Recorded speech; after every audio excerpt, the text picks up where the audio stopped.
topic of discussion will be soil structure and clay mineralogy, and this is the part of the first unit only, where we are discussing various index properties and various other things. So, the very first topic will be the soil structure, and then we will move on to the clay mineralogy part. So, as observed in nature, there are different structures, and the soils are arranged in different structures. So, what is the type of structure? What if there are similar kind of particles, that is similar grain size? What if there are a mix of a coarse grained and fine grained, then what kind of structure is there? So, we will be discussing those two things here. So, in this soil structure topic, see here, the geometric arrangement of the soil particles or mineral grains as well as the interparticle forces which may act between them is referred to as the soil structure. So, remember here one thing, that first of all we will be discussing what type of structure, but there are also some forces which will be acting in between the particles, or the particles would be exerting on the other ones, on the other particles also. So, studying of this behavior will be constituted into two forces: the behavior of the individual soil particles and their interaction with other particles is influenced by the following forces. That is, the very first thing here it is, what? Weight of the particle. If we consider a soil, which contains some particles, some bigger particles, so this, the above one will be exerting a weight, a simple force on the lower particles, that will be its own weight. Similarly, the other particle will also be, subsequent lower particle will be getting subjected to some force, that is the weight. Similarly, if there is some other particle, so that will also be subjected. Second thing, note here that the very first thing is what? Weight of the force, that is due to gravitational force. Each and every body is subjected to what? Gravitation on the earth. So, the very first thing will be gravitational force, that is due to the weight. Next is the particle surface forces.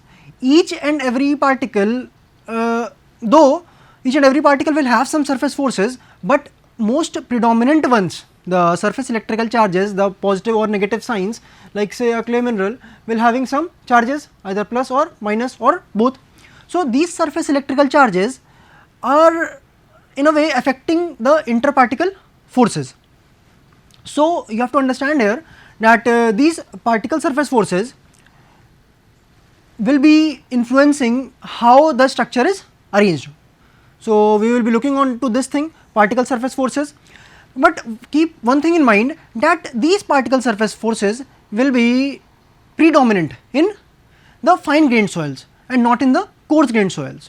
So, see here the next point, for the larger size particles which include the soil particles in the coarser fraction, that is, we have already studied in the last class that if there is a 75 micron sieve and the particles are retained over it, so it will be denoted as coarse fraction, and if the particles are passed on to the passing the 75 micron sieve, that will be what? Fine grained soil. So, here also we will be talking about the coarser fraction and the finer fraction. So, the coarser fraction may include what the type of particles? Gravel or the sand, those we have discussed, or it may contain cobble or boulder. So, these are all what? Bigger particles. Bigger particles, they will have some weight, and the weight which they will have, they will be like acting on the subsequent lower particles because of their own heavy weight. So, the surface electrical charges may also be there, but in that case the gravitational force will be more than the surface electrical forces. When we consider this second part, the smaller particles, see here, for smaller size particles, the surface electrical forces, that is Fs is predominating. If Fs is predominating, then over what? It is over gravitational force. So, here Fs is more than what? Fs is more than what?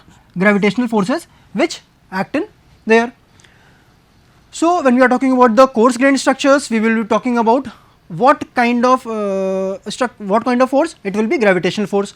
When we are talking about this smaller size particles, we will be talking about the surface electrical charges which are present on them and how do they interact or behave or change the properties.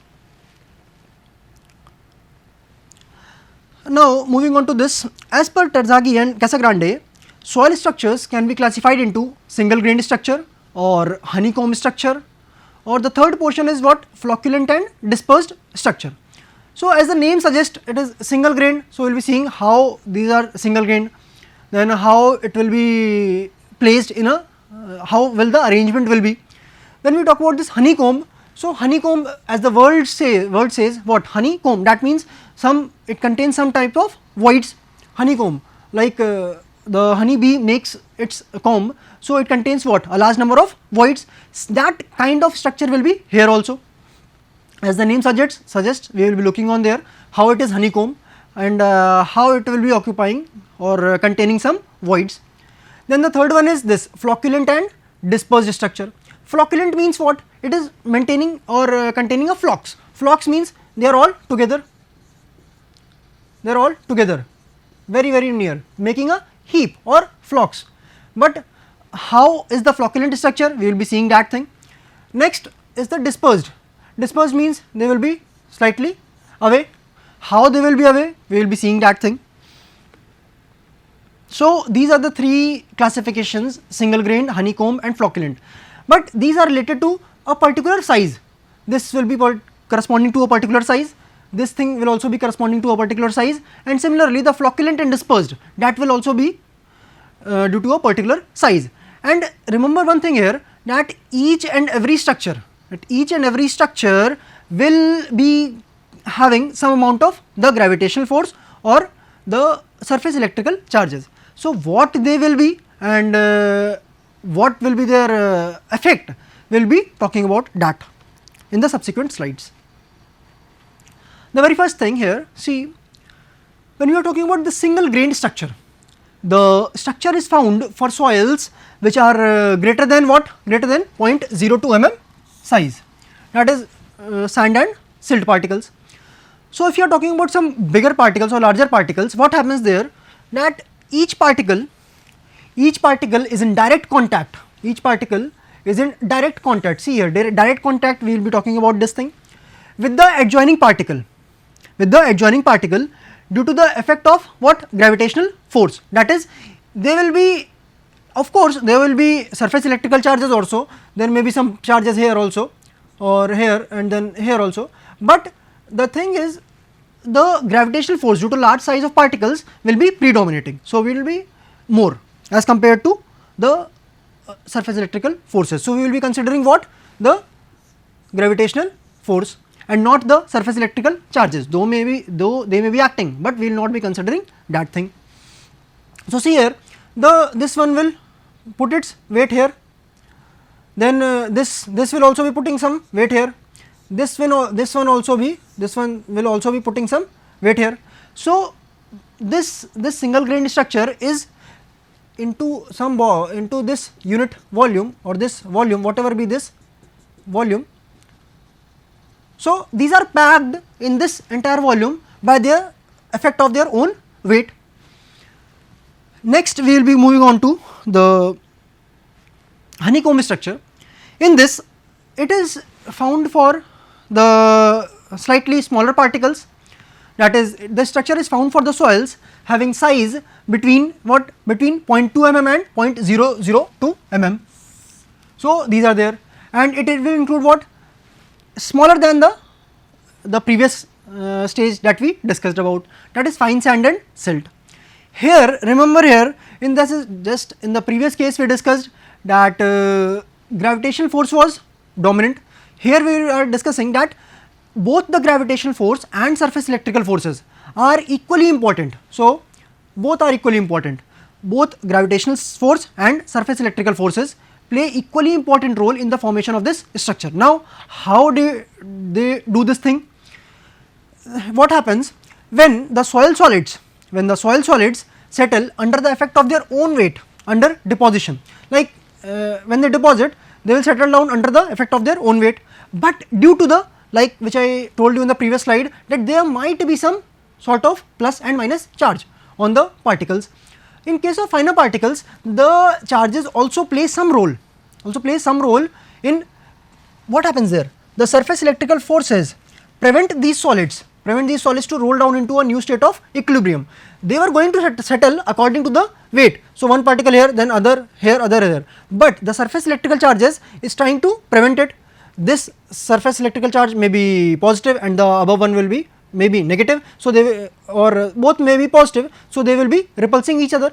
So, instead of getting into a single grain structure, they will try to form some voids, and how they will be formed, we will be looking on to that.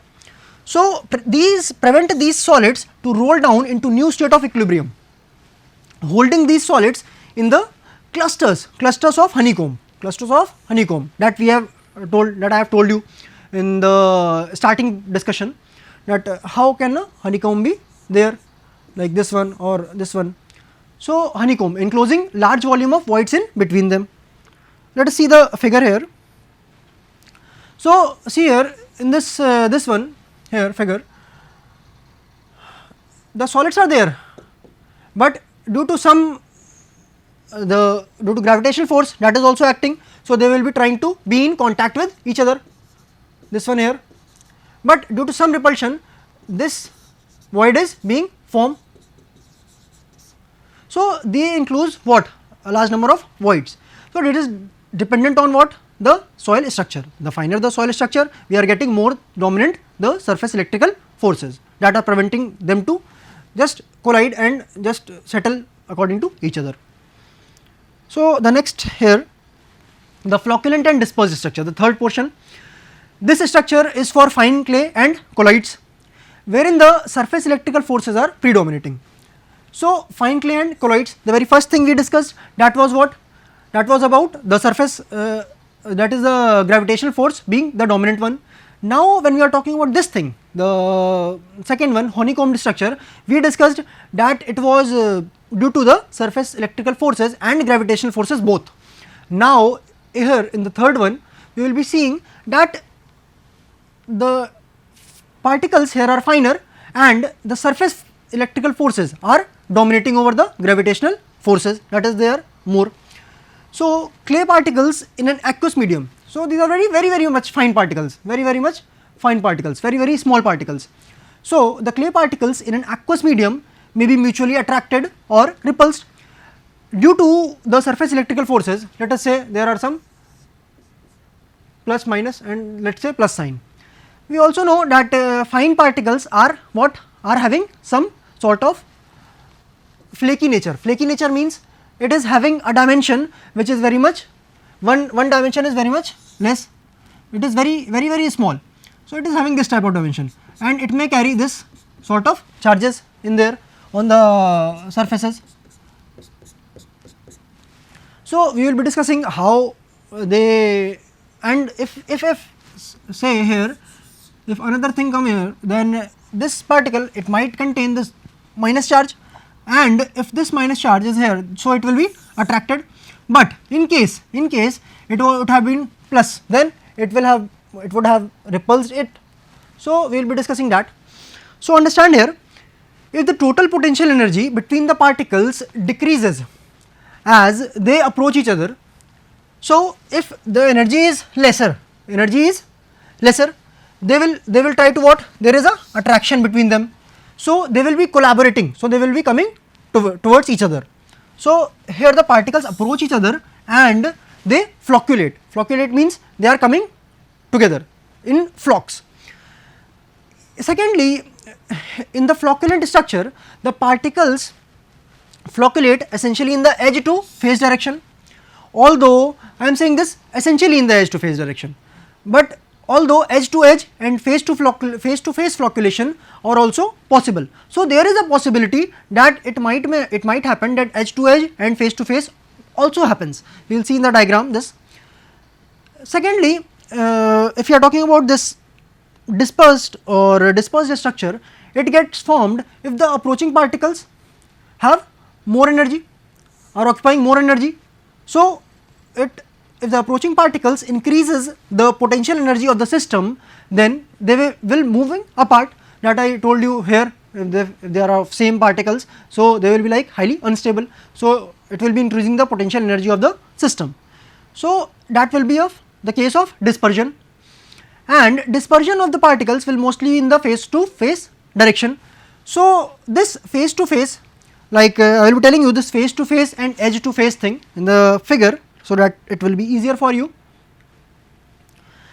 This see here, this dispersed one, first of all, this is the phase, this is one phase, this is another phase.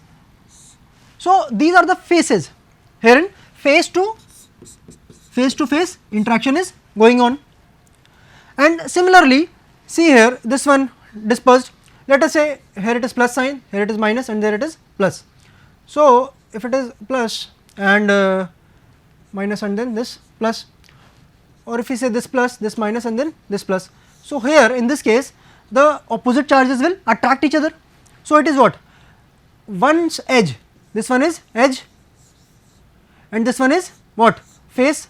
So edge to face interaction is more, but here we see this also, edge to edge also being common here, but it is not a very much common here. So this thing here, it is edge to face, this one is a common, a general phenomena that is being observed in these type of structures, but this thing is rarely observed. So both we cannot control and each and everything. So it, as the structure is in nature, so it can also be possible. When we go for the properties of the flocculent and dispersed structures, we will be seeing that flocculent one will be having higher permeability. See here, the passages will be more,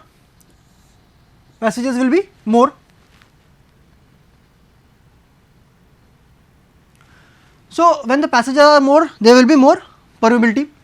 Second, see here, the in the dispersed structure, that the passages will be not too much, like if there are passages, but when you are talking about this flow or this flow, it will not be able to match the flocculent structure. Similarly, there will be higher shear strength in the flocculent one, because the particles are when you are discussing about the particles. So in the flocculent structure, see here, the shear strength will be higher. So and when we talk about this thing, these are very much having low shear strength, because the cutting tendency will be more, we can easily cut through the soil in the dispersed structure, and in flocculent we cannot be able to, because there are more volume of voids. So we have to dismantle the structure and then we will be able to reduce the shear strength of the flocculent one.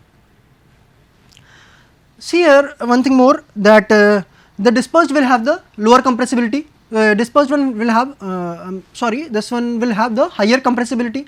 See, if the dispersed structure is having this type of structure, so when we are compressing it, when the load is being applied, so it will be compressed to a larger extent. But when this flocculent structure, it is like this or this or this or this one, so this will be this voids will be trying to push the load or take on the load, or the voids may contain water which we consider as incompressible, so they will be trying to take on the load. So the examples are, this one will be marine soils show this kind of flocculent structure, and the lacustrine soil that is found in the lakes is known to show the dispersed structure of the soil. So here we have discussed the soil structure, and one thing I need to point out, that when we talked about these things, see in these three examples, in these three structures, we told you that there can be a small grained particles or a larger grained particle or the much larger particle. So we talked about the particles, but in actual there can be what, coarse grained and fine grained both. So when there is a composite soil, so it can having two types, like when there are more than two, like coarse grained and fine. If coarse grained particles are more, or if fine grained particles are more than coarse grained in a particular soil, so what happens, that if we say their coarse grained is more, so what happens, that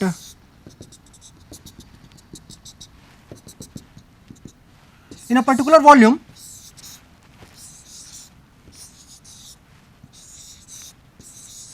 major portion and the interparticle contact is between this one coarse grained particles, but the fine grained particles also are acting here. Fine grained particles are filling the voids. So here see one thing, the fine grained particles are very much smaller in number. So this coarse grain will be in contact with each other and fine grain will be occupying the void spaces in between them. So it will be a low compressible soil, because this force of this will be resisted by this. So it will be low compressible soil, because the bigger particles will be trying to occupy the spaces. When we talk about this fine is greater than coarse fine grained fraction, so if we say that in a particular volume there is one coarse grained, another are fine grained, let us say this. So it is major portion is what? Fine grained. So fine grained will have a tendency of taking up higher loads. When the load is applied, so it will have a tendency of absorbing the load, and so it will having a what? High compressibility. So these are the two structures of the composite soil. The first one is named as coarse grained skeleton, because the coarse grain provides what? A skeleton type of structure, and this second one is named as cohesive matrix structure. Okay. So these, with this topic we end the soil structure portion. Now we will be moving on to the next topic of this, wherein we will be discussing the clay mineralogy. In clay mineralogy, see here that it consists of two fundamental building blocks that are arranged in definite orientation in the clay structure. So let us say there is one unit this and this one. When the clay minerals are formed, these two units form the basic structure, form the basic unit or the fundamental unit of making that structure. So like when you write a sentence that Sahil is a good boy, so when you don't know the alphabet, S-A-H-I-L, Sahil is a good boy. So these are type of fundamental blocks for understanding a word and then framing a sentence. Similarly, when we talk about this thing, silica or octahedral, it is the fundamental block, the very first basic thing which we will be understanding, and these will be helping in forming a clay mineral. So let us discuss this thing. The very first unit will be silica tetrahedral unit, wherein a central silica cation is surrounded by 4 oxygen anions. Central silica cation is surrounded by 4 oxygen anions. So you already know that it is having plus charge, plus 4. One oxygen will be having what? Minus 2 charge. This will be at each corner of the tetrahedron. Let us say this is a tetrahedron. Understand this here. This one here is the base. Consider here as a base plane. Let us assume it is a tetrahedron base plane, and above is the one oxygen atom. Let us see here, this one here. Also understand here, this base plane will be containing 3 oxygen atoms. One can be here, one will be at the back side and one will be at the front side. That these 3 are on the base plane and one is above. In between this 3D figure, there is one cation, that will be silica, having charge of plus 4. And the second point here, it is given that net negative charge is -1 as sharing of oxygen atom takes place, and it is symbolically represented by trapezium. So understand this, that when we will be showing a simplified figure, here a 3D figure is given, and when we show a simplified figure, it will be what? A trapezium. And similarly there will be one symbol for octahedral unit, we will be seeing that. You see here, when we are talking about this base plate, this one, so each oxygen atom will be shared in the backward one and this left side one and either the front one. So each is shared by 3 oxygen atoms, shared by 3 units. So if you are taking the charges, how the net negative charge is coming in there. So, understand that there is a plus 4 charge of silica, minus 2 of 1, because one oxygen atom is not getting to get what? Not getting to attach to any other atom, only the 3 base ones will be getting attached. So, see here, that one will be not getting into formation into any structure, so that will be minus 2. Other 3 will be sharing their charges, so each minus 2 will be divided into 2 units. So, that will be minus 1 and minus 1 for 3 oxygen atoms. So, resultant is plus 4 minus 2 and then minus 1 minus 1. So, it will be what? Minus 1 negative charge. Now, going on to the next topic here, octahedral unit. When we discuss this octahedral unit, here 6 hydroxyl ions enclose what? Aluminium or magnesium or some other metallic cation in the base plane at the center of the octahedral geometry. See here, if this is a base plane, so one point is here, second is here, third is here, fourth is here, and one is at the top and one is at the bottom. So, see here, how is an octahedral unit formed here? This is one is the top, these 4 what constitute a base, and this one will be at the bottom, and this blue one will be any metallic cation. It can be aluminium or magnesium or Fe2 plus or Fe3 plus. So, we will be discussing that thing. See here, the green ones here are the hydroxyl ions, OH minus ions. Now, these OH minus ions, how they will be like trying to affect the total structure charge. So, we will be seeing that thing. See here, when we discuss this topic, so each hydroxyl ion is trying to form different, and they are trying to attach to different units. Here 6 hydroxyl ions encloses aluminium or magnesium or some other metallic ion, that is Fe2 plus or Fe3 plus in the base plane at the center of the octahedral geometry that I showed you in the figure, and each hydroxyl ion is shared between 3 octahedral units. Let us say this one is 1 unit, so this will be shared to 1 and then 2 and then 3. So, how it will be affecting the net charge on this octahedral unit. So, this I have told you, this M2 or M3 plus, that is aluminium or magnesium, that we will be seeing here. So, see here that here when we are talking about this, if the cation enclosed is aluminium, so resulting sheet will be what? Gibbsite, and the cation enclosed is what? Magnesium, the resulting sheet is brucite. So, what are their characteristics, how the charges is plus 1 or 0? See here that when we are saying that 6 hydroxyl ions are shared between 3 units, so it will be having a minus 3 charge. If there is aluminium, that will be plus 3, and when there is magnesium, there will be plus 2 charge. So, it will be this one minus 2. So, the resultant charge will be what? Minus 2 and this plus 1. For magnesium it will be what? 0. So, these are the resultant charges.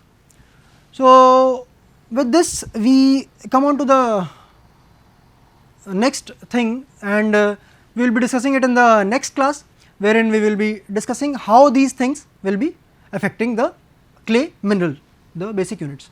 Thank you.